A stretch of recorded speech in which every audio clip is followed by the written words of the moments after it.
خان دی زه د ډاکټر خان تحریک د ځوانانو څانګې مشر یم.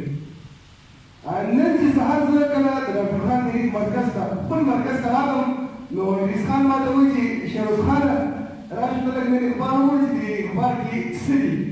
نو چې ما کله اخبار راواخیستو نو په اخبار کې په اولنی صفحه لیکلی شوي چې جرګه د بنیادي حقوقو انساني بنیادي حقوقو خلاف څیز دی. نو ما ته حقیقت ډېر افسوس راغو چې زمونږ که په جرګه کې یو کس غلطه فیصله وکړي نو زمونږ ټوله جرګه پرې بدنامېږي، زمونږ پښتونولي پرې بدنامېږي. که زمونږ یو پښتون غلطه فیصله وکړي غلطه خبره وکړي نو ټول پښتانه پرې مونږ بدنامېږو. خو که چېرې د پاکستان په عدالت کې یو غلطه فیصله وشي، د پاکستان منصف یو غلطه فیصله وکړي نو په هغې هېڅکله عدالتونه نه بدنامېږي. دا د روانور مثال موږ ته مقامت دی چې مړي کړي دي ښه په جار یې ویلي چې ما مړي کړي دي او بیا هم دلته آزاد ګرځي. خو د پاکستان عدالتونه چا دغه نه کړه چې یاره دا غلطه یې کړې ده.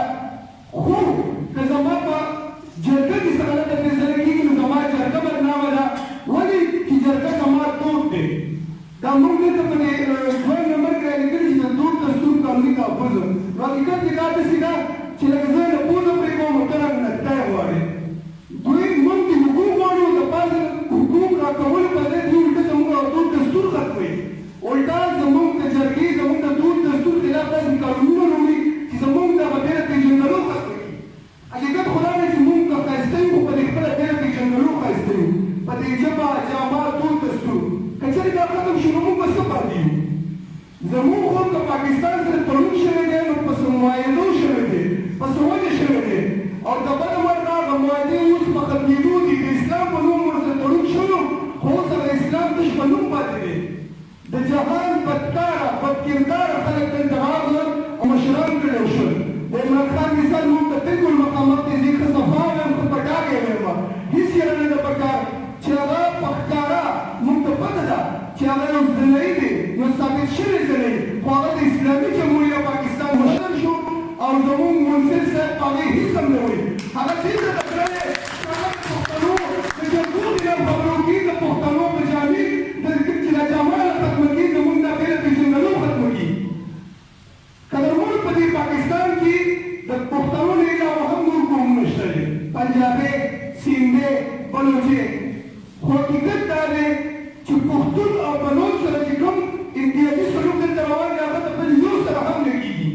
تاسو وګورئ پنجابي دی دا موږ لیکلي بنیادي زده کړه په پښتو ژبه کې.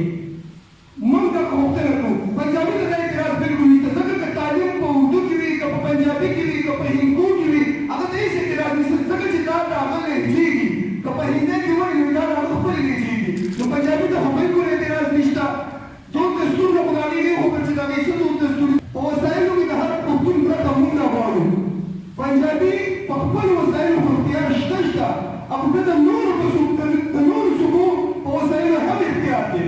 نو هغوی ته دا د دې غوښتنې او ضرورت نشته. د سیندي مثال موږ ته مقامت دی چې د هغه په شناختي کارت یو وړه په خپله ژبه کې دی. د هغه د موږ څه ضرورت دی چې هغه د شناختي کارت یو وړه په سیندي ژبه کې دی، په خپله ژبه کې تعلیم لري. که وخت دی که وي که ځینو پښتون کړي او بلوچ کړي. ملګرو اوس وخت دی چې خپل حق واخلو. سترګې به سپینوو دې خلکو ته. نوره پاک مې تشدد هم نه کېږي. ځان ته به نوره هغه شاته اوچې جوړو چې د خوږو په دنیا کې مثال لري خو چې د ضرورت په وخت نشه هم لرو. زه هېڅکله دا نه وایم چې د تشدد لار دې خپله کړو.